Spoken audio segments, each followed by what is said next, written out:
एउटै माला नेपाली सार्वभौम भई फैलिएका मेची महाकाली सयौं थुङ्गा फुलका हामी एउटै माला नेपाली सार्वभौम भई फैलिएका मेची महाकाली प्रकृतिका कोटि कोटि सम्पदाको आचला वीरहरूका राजधानी स्वतन्त्र आचला ज्ञान भूमि शान्ति भूमि तराई पहाड हिमाल अखण्ड यो प्यारो हाम्रो मातृभूमि नेपाल बहु जाति भाषा धर्म संस्कृति छन् विशाल अग्रगामी राष्ट्र हाम्रो जय जय नेपाल।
निस्किएमा म साह्रै कमजोर भइसकेँ।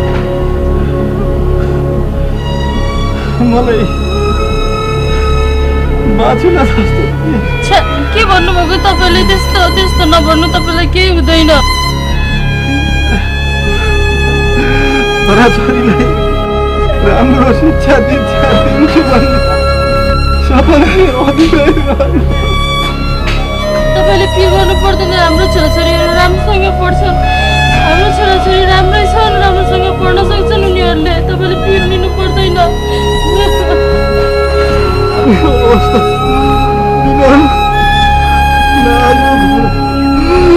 बाबु नानी, बाबालाई गाह्रो भइसक्यो तिमीहरू।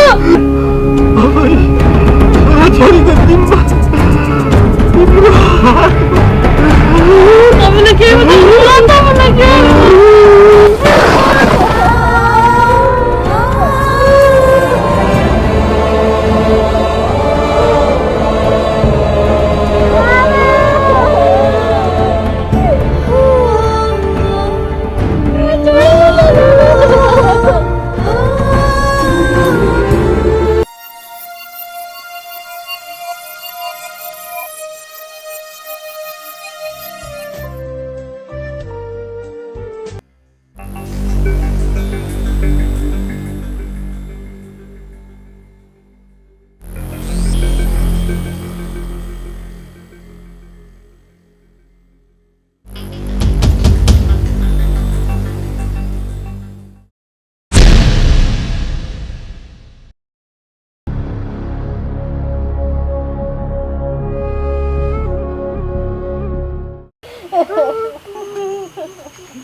यो लालेको घरमा के को हल्ला हो त लाले दिदी काजी यसो जाउन पर्छ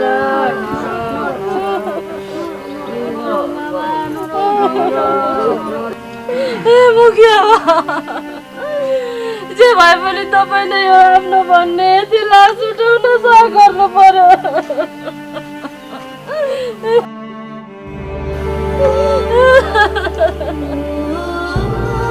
मैले के सहयोग गर्नु पर्यो भन न यो लास उठाउन केही रकम दिनु पर्यो मुखिया ल ल म जति पैसा दिन पर्यो पनि म तयार छु तर मेरो एउटा शर्त छ त्यो मान्छौ तिमी के शर्त कस्तो शर्त भन्नुहोस् न मुखिया ल मैले बोलेको भाकामा पैसा दिएन भने तिम्रो जिन्दगीभर मेरो घरमा काम गरेर बस्नु मन्जुर छ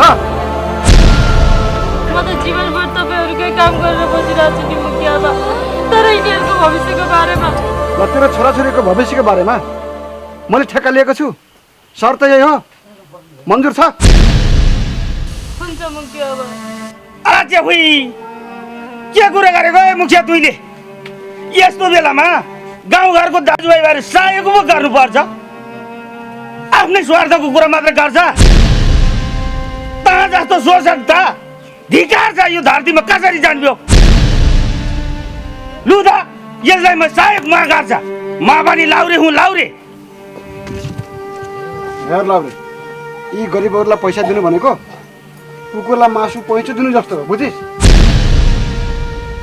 तुइले के भनेको ए मुखिया यस्तो बेलामा तुइले सहयोग गरेन भने यी बच्चाको आँसुले तैँले एक दिन बाटोमा भिख मागेर हिँड्नुपर्छ यो कुरो बुझेको छ तुइले यिनीहरूलाई पैसा दिए नादे यिनीहरूलाई सहयोग मागा छ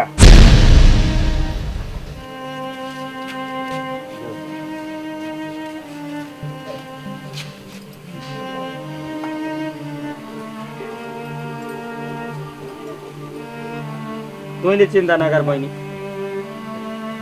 खर्च मैले दिन्छ कुरो त बुझिस् लु गाउँले दाजुभाइ हो यो लास उठाउने काम गर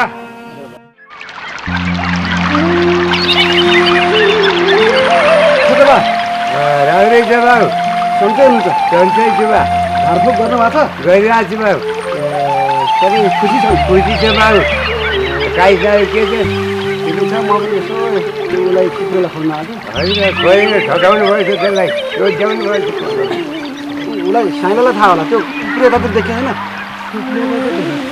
ओहो त्यो श्यामले चाहिँ त्यहाँ खेत राम्रै रोपेछ त्यो कुकुरै सेम आएको थियो भने त्यसले चाहिँ त्यो पुरो मुनिको खेत रोपाइ नगरेर हिँडेको त्यसलाई यहाँ देख्यो भने चाहिँ त्यसको कुकुर घर चाहिँ सुझाउनु पर्ने भयो त्यसलाई बाबु यता त देखेको छैन त्यसलाई यसो कहीँ भेट्यो भने मलाई खबर गर्नु है त्यसलाई चाहिँ अलि रोपाइ गऱ्यो भने गऱ्यो गरेन भने त्यसको घर खेत चाहिँ उडाइदिनु पर्ला जस्तो लाग्यो बुझिस् मुखियाबालाई एउटा कुरो भनौँ भन के हो 20-25 हजार पैसा चाहिएको थियो छोरो स्वारका पढाउनु पऱ्यो भने ओहो 20-25 हजार त ल मैले सायद 50 हजार पनि दिन्छु नि त ल मैले भनेको भाकामा पैसा दिन्छ नि त हो ल तँलाई मैले चाहिँ 50 हजार रुपियाँ दाम दिने भएँ मलाई लेखेर दिनुपर्छ नि फेरि तल गइरि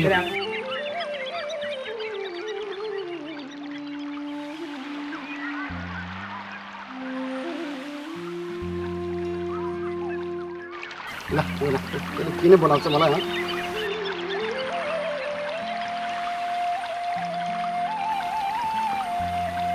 किन बोलाउँछस् भन्छ सारा गाउँले तपाईँको कुरा गर्छ तपाईँ त ठिक हो सारा गाउँले चोर हो बरु तपाईँ ठिक हो स्याबास लसुन मेरो घरमा खाना खानु नै जानी मुखले खाना बनाएको नजाने जान्न है भथा तँलाई के गर्नु त मैले ल भन्छ बाबु पैसा चाहियो कति चाहियो तँलाई पैसा 100 रुपियाँ 100 रुपियाँ ओहो यसले पनि हैरान नि गर्यो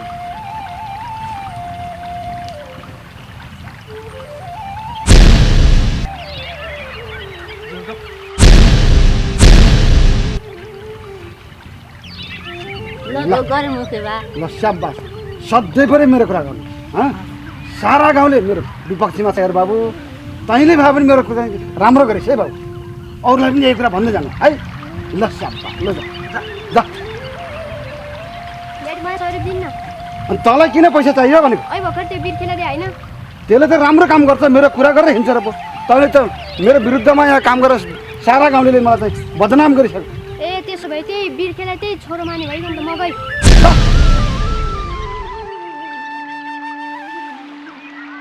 बेवकुफ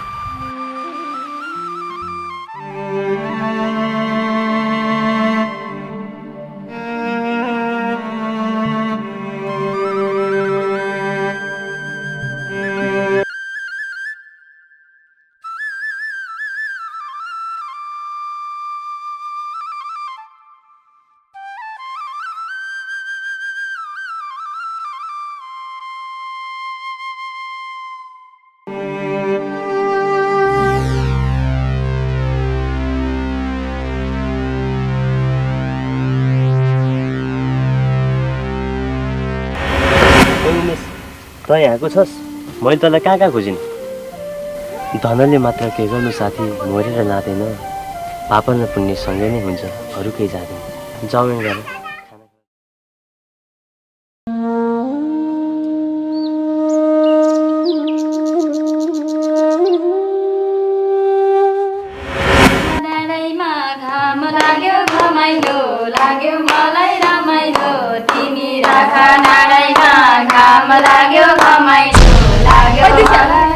तिमीलाई पढ्नु मन छैन भने बाहिर गएर गीत गाउँदा किन हल्ला गरेको तँलाई दिशा भन्छ भने बाहिर गएर पढ किन साथीहरूसँग बस्नु पर्यो एसएलसी घुम्न आएर नि यस्तो गर्नुहुन्छ सब ट्युसन पढ डाँडा लागे तँ पनि पढ्न जान खुब परान्दास भइराखेको के मैले त्यस्तो भने मेरो बाबुको पैसा छ भन्दैमा तिमीहरू सबैलाई ट्युसन पढ्नको लागि पैसा बाँड्दै हेर्नु के मैले त्यस्तो भने अनि के भन्नु खोजेको त खुब ठुली पल्टिँदै रहेछ हामी सबैजनाको जिन्दगीमा असर पर्न सक्छौँ भन्न खोजेको मैले ल भोग नगर तिमीहरू जस्तो घटिया सोच यस्तै हुन्छ गुड मर्निङ कम प्लिज हाम्रो एसएलसी एक्जामिनेसन पनि नजिक आइपुगेको छ त्यसैले मेरा भाइ बहिनीहरूले राम्रोसँग पढेका छौ भन्ने मलाई लागेको छ तर पढेका छौ कि छैनौ तिमीहरू आफैलाई थाहा छ होइन त त्यो कुरा तिमीहरूलाई अब आउँदै गरेको एसएलसी परीक्षाले तोकिदिइहाल्छ देखाइदिइहाल्छ जहाँसम्म मलाई लाग्छ तिमीहरूका बाबा आमाका अधुरा र अपुरा सपनाहरू तिमीहरूले पुरा गर्नुपर्छ ठीक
आज हाम्रो यस विद्यालयमा हुन गइरहेको विदाई कार्यक्रममा म यस विद्यालयका प्रधानाध्यापकज्यूलाई यस जिल्लाबाटै सर्वोत्कृष्ट अङ्क ल्याएर जिल्ला फर्स्ट हुनुभएका प्रतिमा केसी र उमेश केसीलाई सम्मान गरिदिनु हुनको लागि म हार्दिक अनुरोध गर्दछु।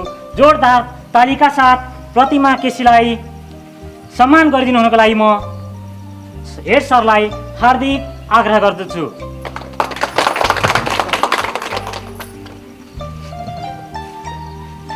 धन्यवाद। यस विद्यालयको नाम चम्काउन सफल दुईजना भाइ बहिनीहरूलाई अत्यन्तै विद्यालयको नाम उत्कृष्ट स्थानमा चाहिँ ल्याएर विद्यालयलाई चर्चित बनाइदिनु भएकोमा भोलि देश र नदेशको सेवा, देशको सेवा, देशका जनताको सेवा उत्कृष्ट चाहिँ ढङ्गले गर्ने शुभकामनासहित म यो सम्मान गर्दछु। धन्यवाद। उज्जवल भविष्यको कामना सहित। तर विडम्बनाको कुरो, हाम्रा यस विद्यालयबाट केही विद्यार्थी फेल हुनुभएका छन्, जसका नाम दीपक थापा र दीक्षा थापा हुनुभएको छ।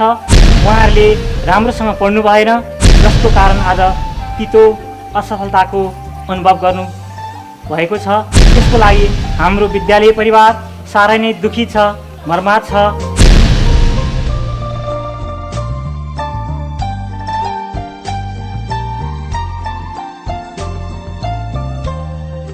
यस विद्यालयका एकजना भाइ बिर्खेले सबै विषयमा जस्ट 32 ल्याएर तृतीय श्रेणीमा पास हुनुभएको छ। उहाँलाई पनि हौसलाको लागि म टिका लाएर सम्मान गरिदिनु हुन यस विद्यालयका प्रधानाध्यापकज्यूलाई हार्दिक आग्रह गर्दछु।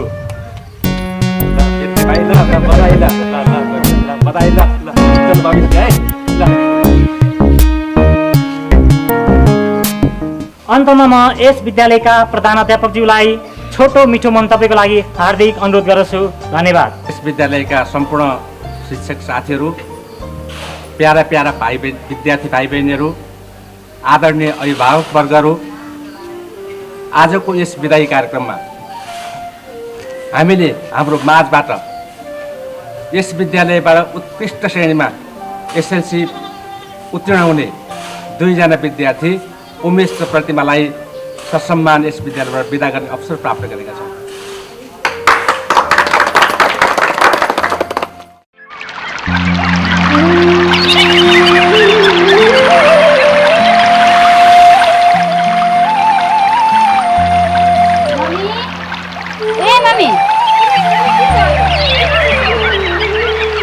मलाई खुरुक्क 1000 रुपियाँ पैसा दिनुहोस् त। किन चाहियो पैसा? तिमीलाई जहिले पनि पैसा पैसा भन्छौ, किन चाहियो पैसा? आफ्नो छोरालाई चाहिँ दिनुहुने, मलाई चाहिँ दिनुहोस् भने चाहिँ दिनु नहुने? छैन पैसा सैसा। हिजो दिएको 1000 रुपियाँ कहाँ हाल्यौ? हिजोको पैसा त हिजै छ के गर्ने? तिमीले पैसा सही ठाउँमा त खर्च गरेको छौ छोरी। विचार गरे नि पैसा खर्च गर्दा। मैले राम्रै ठाउँमा त खर्च गरेछ नि, अन्त कहाँ खर्च गरेछ र? सधैँ तिमी यसै भनेर मसँग पैसा फुत्काउँछौ। सही ठाउँमा खर्च गर्ने बानी गर है छोरी। खाऊ पैसा। By mummy.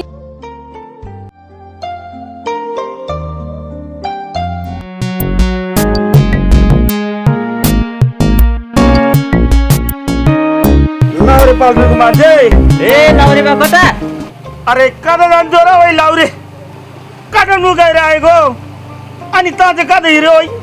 म उमेशको घरबाट उमेशलाई भेटेर आएको। हजुर पनि भेट्न जाने होला नि? के भयो र ओइ? केही भएको छैन। उमेश र प्रतिभा पास भयो नि राम्रो अङ्क ल्याएर। अब हुई तैँले त बहुत खुसीको कुरो पो सुनायो है। अनि तँ पास भयो फेल भयो भन। उनीहरू त फर्स्ट भए, म त झन् पास भए। लु त्यसो भए तैँले पनि चक्लेट खाथौँ भने जाओ। चक्लेटको मान्छेले यहाँ के दिइसके, त्यही पनि अब लाउरेवाले त्यहाँ चक्लेट खाइदिन्छु।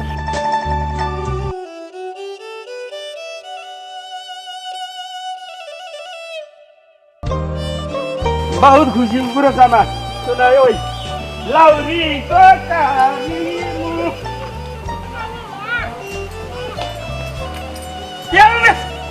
या पूर्तिमा कहाँ गयो तिमीहरू भन।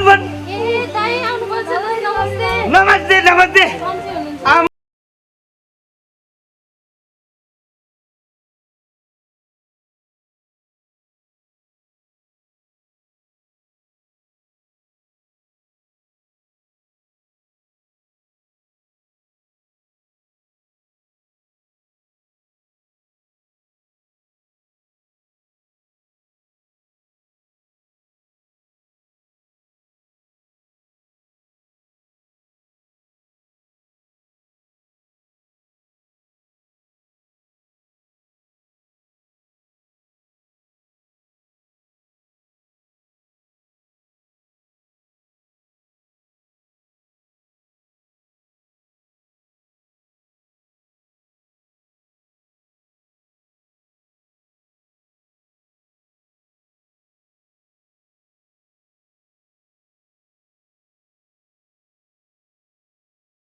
तेरो मामा मारेको छैन, तेरो मामाले गर्छ।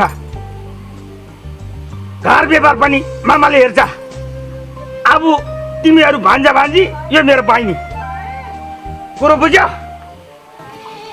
दाइ हजुर आज तपाईँ नभइदिएको भए मेरो छोराछोरीको कुन हालत हुन्थ्यो होला। मेरो माइती भने पनि तपाईँ, मेरो जे भने पनि तपाईँ। दाइ अरे क्या नाम के गरेको बहिनी तैँले? धत लाठी, मेरो पनि सम्पत्ति खाने को छ र? यिनीहरूलाई मैले काठमाडौँ ल्याएर पढाउँछु। यिनीहरूको इच्छा पुरा गर्छ, तेरो सपना पुरा गर्छ। लु भन, काठमाडौँ पठाउँछ? तिमीहरू काठमाडौँ गएर पढ्न चाहन्छ? मामा हजुरले भन्नुहुन्छ भने हामी पर्सि नै जान पर्छ। मैले लैजाने बहिनी? हस् दाइ, मैले के भन्न सक्छु र तपाईँले लगेर राम्रोसँग पढाउनुहुन्छ भने लैजानुहोस् दाइ। लु कहिले जान्छ भन्दा? यिनीहरू पर्सि नै जान्छु भन्छन् दाइ, पर्सि नै जान्छन् भने लगेर राम्रोसँग पढाइदिनु न।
जन्म भन्नु पर्ने तयारी भयो कि भएन भाइ? अब त ढिलो होला। तयारी हुँदैछन् दाइ। लु छिटो बोलाऊ। ए बाबु नानी छिटो गर, छिटो। अरे जन्म अलि छिटो गर भाइ, गाडी छुट्छ। माजे हामी तयार छौँ मामा। अरे जन्म अब गर्छ यिनीहरूले। लु आऊ। बुढाले पनि बेलैमा छोडेर जानुभयो दाइ। यिनै छोराछोरीको मुख हेरेर चित्त बुझाएको थिएँ। म कसरी जिउनु यिनीहरू बिना दाइ? म कसरी बाँच्नु? मैले लान्छ, मैले घुमाउँछ, 2-4 दिन घुमेपछि उनीहरू थाहा भइहाल्छ। त्यो त हो दाइ, तर छोराछोरी ठुलो मान्छे हुन जान लागेछ। तुइले साधै तारा तारा तारालाई लाख पारा। घर छोडेर कहिल्यै पनि सहर नगएका यी केटाकेटीहरू के गर्लान्, के खालान्, कसरी बिज्लान् सहरमा दाइ? हुन त हो, आमाको मन छोराछोरी माथि भान्दिए। साँच्चीकै हो रहेछ वै। यिनीहरू जाने भना त भएपछि दाइ म बिदाई गर्छु यिनीहरूलाई एकैछिन दाइ। मलाई ढिलो गर्न पनि भएन। लु गर गर।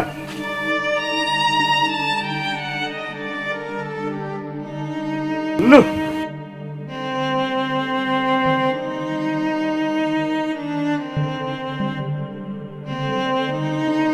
राम्रोसँग जानु बाबु, मामालाई धेरै नसताउनु। मामाले जे भने त्यही मान्नु। सहरको ठाउँ राम्रोसँग बाटो पार गर्नु, के हो कसो हो जता पाए त्यतै नहिँड्नु। नानी पनि मामालाई धेरै नसताउनु, जता पाए त्यतै नहिँड्नु। मामाले भनेको मान्नु। कुरा त बुझ्यौ नि बाबु नानी तिमीहरूले? ल भयो भयो भयो दाइ। मैले मेरो छोराछोरीलाई मैले तपाईँलाई सम्झेको छु। यिनीहरूको राम्रो हेरविचार गर्नु होला। अरे के नाम, तिमी किन चिन्ता मान्छौ है? यिनीहरू मेरै सन्तान जसरी मैले हेर्छु। लु लु हिँड, अब अघि अघि हिँड, पछि पछि लाउरी हिँड्छ। लु लु बहिनी तँ धन्दा नमान अब लाउरेको पनि दिन आयो है आयो लाउरीको तारी मुख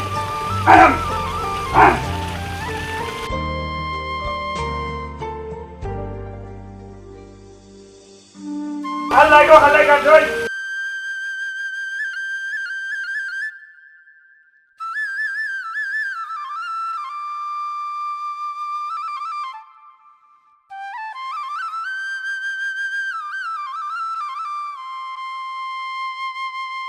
अरे जन्म घरबेडीहरु कता गए जोइ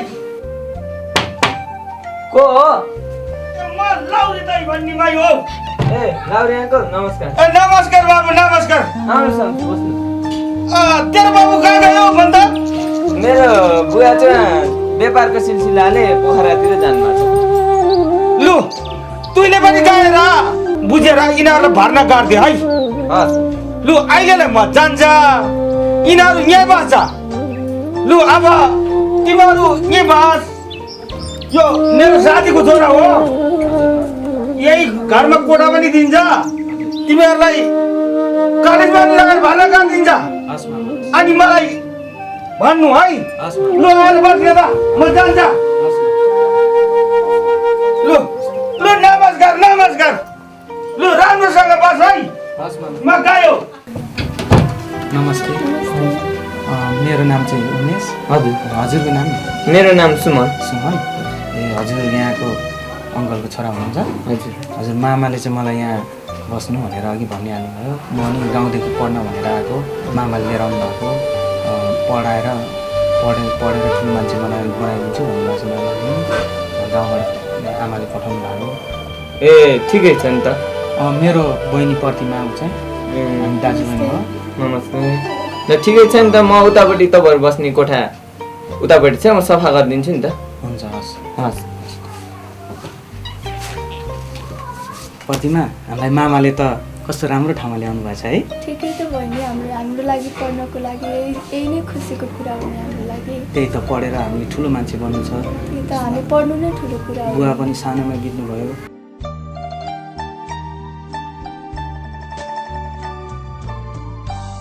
यो चाहिँ नि घर राम्रो पनि रहेछ अनि कोठा पनि खाली जस्तो छ हेर त यो तिमीलाई मन पर्दै पर्दैन हो जस्तो छ एकचोटि सोधेर हेरौँ न उहाँ हेर्नु त उहाँ घरबेटीलाई बोलाउनु नि एकचोटि घरबेटी आमा होला कस्तो बस्नु होला हजुर हामी गाउँबाट आएको हामीलाई घर चाहिएको यो घर मन पर्यो मेरो बुढी सरस्वती मन पऱ्यो त्यही भएर हजुर एकपल्ट तल झर्नु है जाऊ नमस्कार भन्नुहोस् के थियो कुरा के भन्दाखेरि नि यो घर चाहिँ मन पर्यो हाम्रो यो मेरो बुढीलाई पनि मन पर्यो छोराछोरीलाई पनि मन पर्यो यसमा कोठा खाली छ कि भन्नु हजुर हामी गाउँबाट आएको कोठा त खाली छ को बस्ने हो हजुर हामी बुढाबुढी चाहिँ कहिलेकाहीँ आउँछौँ यी छोराछोरी चाहिँ यहीँ पढ्न बस्छन् हजुर कोठा भाडा चाहिँ 3000 लाग्छ नि हुन्छ कि हुँदैन अलि महँगो भयो कि अलि मिलाउनुहोस् न कसरी मिलाउनु र यहाँ सबै चिज महँगो छ बत्ती र पानीको पैसा अझ छुट्टै लाग्छ त्यसमा पनि हे तेरो यो काठमाडौँ त कोठा साह्रै महँगो रहेछ के गर्ने यो बुढीलाई त अब उहाँ गाउँबाट दुःख पाएर आइहाल्यो ल बाबु तँलाई मन पर्यो एकपटक हेरौँ है त आउनुहोस् हेरौँ कोठा